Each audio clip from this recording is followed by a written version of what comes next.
Hi, everyone, and welcome to another video with me, Anthony, with AJK Beauty. And today I actually wanted to change it up a little bit. The past couple weeks I've been doing skincare reviews of products that I actually really like and have used in the past and totally recommend. But this time around we're actually going to go over 3 products that just didn't really do it for me or didn't really work for me. So kind of changing it up a little bit as opposed to products that I love. These are ones that I'm kind of not really into. So let's go ahead and just jump right in. Let's start with the Benton Aloe Propolis Soothing Gel.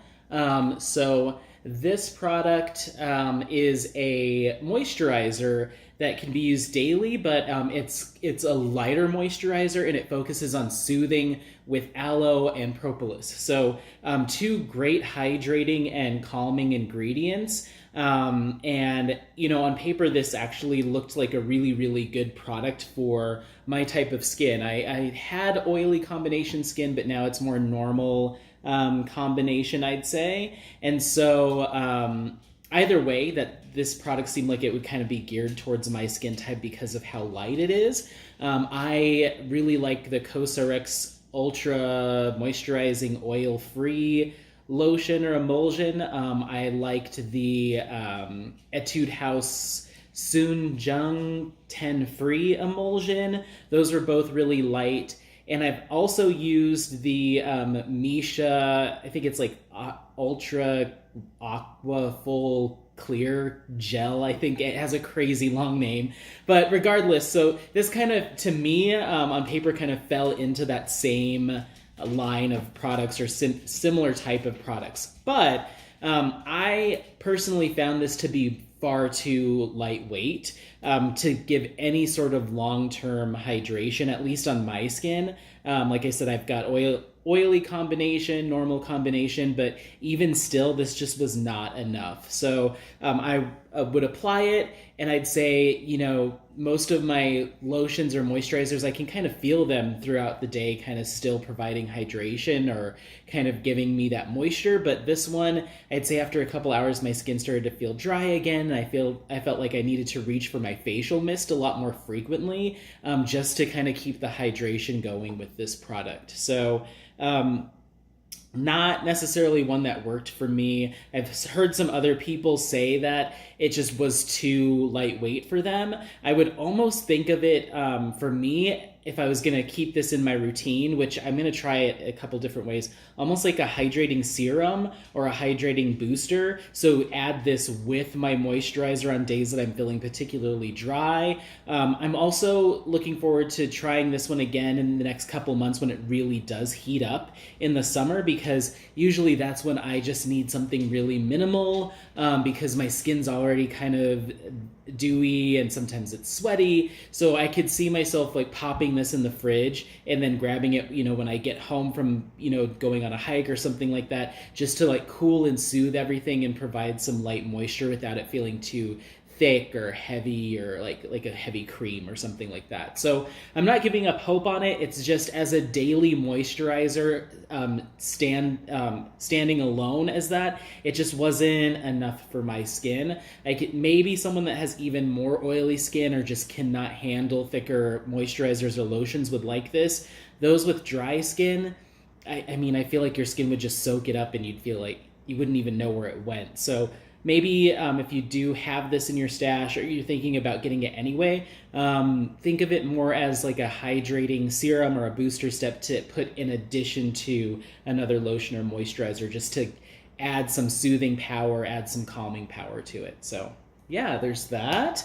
Moving on, we'll skip right over here to the Neogen rice peel and sake activator peeling kit. So this product is actually, I'll say this up front, it's something that's been discontinued. It was on Soko Glam's sales section, and that's where I got it, but it's no longer available through Soko Glam. But you can find this, I think it's still on Yes Style and a couple other sites, but I think Neogen doesn't even produce this anymore. However, if you do run across it and you think it's interesting, a couple things to keep in mind. So it's actually a two-step. This piece here is a scrub, so it looks really similar to like a skin food sugar scrub or something like that. So it's kind of like a balm style texture, and then it's a scrub. So you apply that, you're gonna massage that all over your face, and then once you do that for a minute or two, I believe, yeah, according to the instructions, a minute or two, I think I just did a minute. Then you're going to go back over it with the actual sake activator. So this is almost like a peeling liquid, and it has fermented rice ingredients in it, as well as, I believe it's lactic acid. So it's got some chemical exfoliation, some AHA in there. And then this has rice powder, and then a few other exfoliating ingredients, which we'll get to.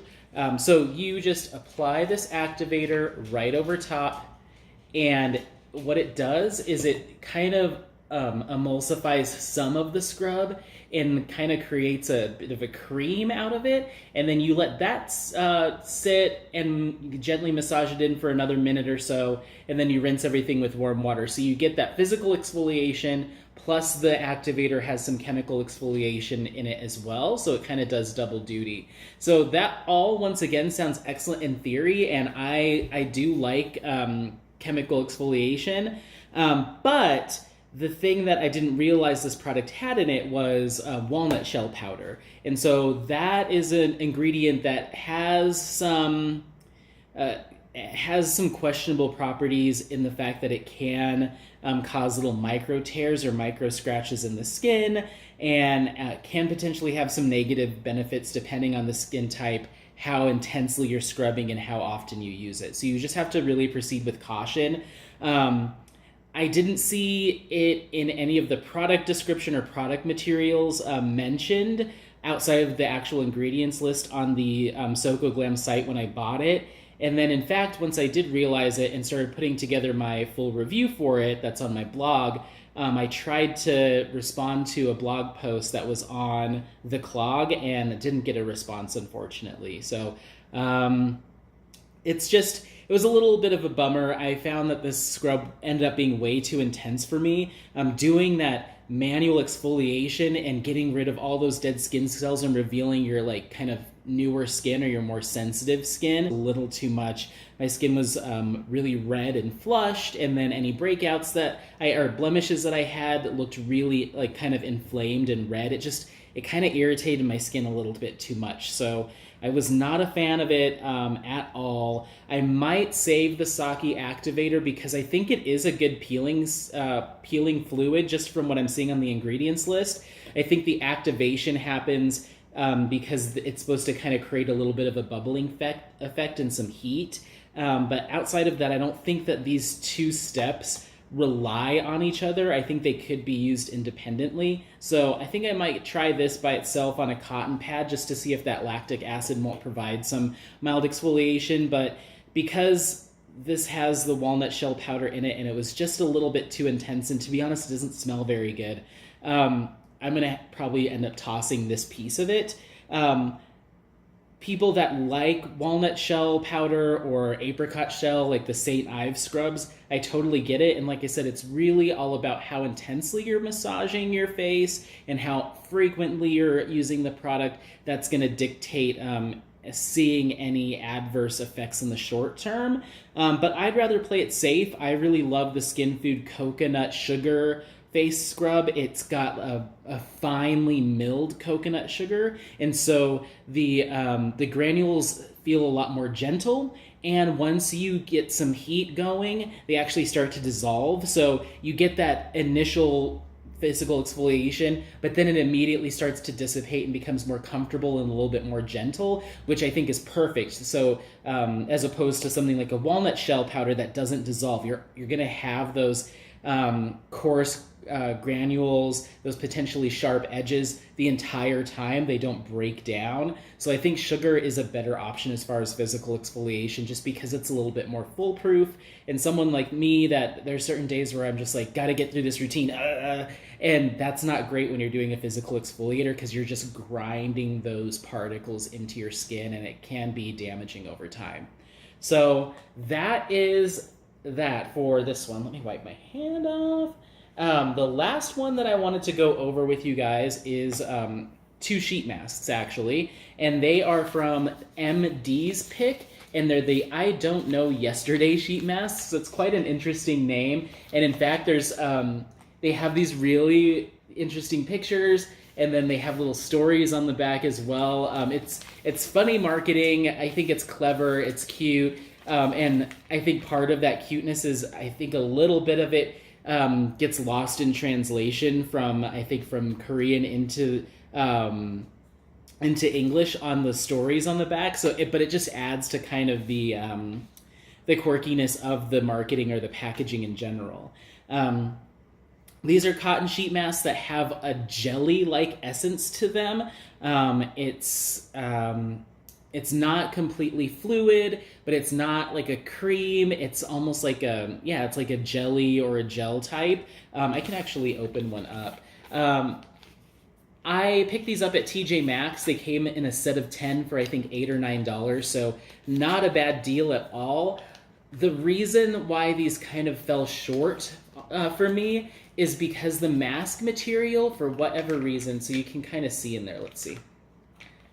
You can kind of see in there, I hope, that it's actually kind of a gel, so that's the essence. It's like a jelly essence, which is nice. You think that would kind of really pack in the hydration, but the drawback for these masks was the mask material. Even though it is a cotton, it feels it doesn't feel like it's the best quality, and on my face it actually kind of pulled and tugged a little bit and almost felt itchy. Like my skin just felt really uncomfortable having it on. So yeah, you can see all that jelly essence hanging off of it. So once it was sitting on my skin, it felt a little bit itchy and uncomfortable, and it almost felt like it was grabbing onto, where I shave, I've got, just little stubble of facial hair. It felt like it was kind of grabbing onto that somehow.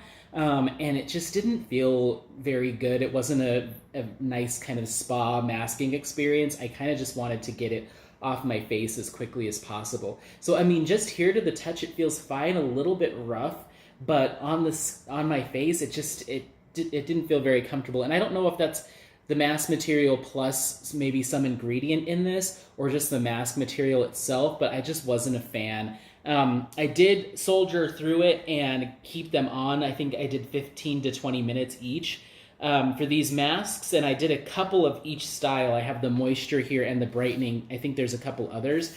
But they didn't provide anything that amazing. There wasn't any like mind-blowing hydration or super brightening power. They were just kind of middle of the road, basic hydration. And for me, that's fine from a sheet mask, but I at least want the mask material to be comfortable so I can like sit back and relax for a little bit, even if the essence isn't all that amazing. So it was kind of a mediocre essence, mediocre result, and the mask material didn't feel very good, so I was just kind of not into these masks at all. They weren't so bad that I was like, I'm going to throw the rest of them away. I did give away a few to some friends, and they either had similar result or didn't necessarily have an issue with the mask material, but just didn't like the essence. So it wasn't so bad that I found them unusable or I wasn't willing to share. I gave them out, but it was just kind of a so-so mask. Even for a 10-pack at TJ Maxx, it was like, eh. So yeah, that's these three products. Not a ton of detail or diving into ingredients. I don't think I mentioned the price. I think this is, oh gosh, on Soko Glam, I think this might be $19. I'll put the info down below. But $19 on Soko Glam, in and around that. And I think this originally was like $26. I got it on clearance or on sale for I think half that, like $12.50, $13. But like I said, no longer available through Soko Glam. You can find it elsewhere if you're really in search for it. This is still available, and it's actually one of their best sellers. And then these guys I picked up on TJ Maxx. So leave any comments down below if you've used any of these products and you have different thoughts on them. If I know a lot of people really love this, or if you've used these two and have liked them, or if you have any suggestions for alternatives to these. Maybe you have a good suggestion for a physical exfoliation kind of peeling kit that's really good, or a really light moisturizer that you like, or some sheet masks that you would recommend that I try. Let me know down below. Also, if you have any comments on how to provide better content, you can find me on WordPress. My blog, which has full reviews, in-depth reviews of all of these, is ajkbeauty.wordpress.com. You've also got Instagram at ajkbeauty. So check out those social media channels or avenues and follow me there. So thank you again for watching, and as always, stay glowing.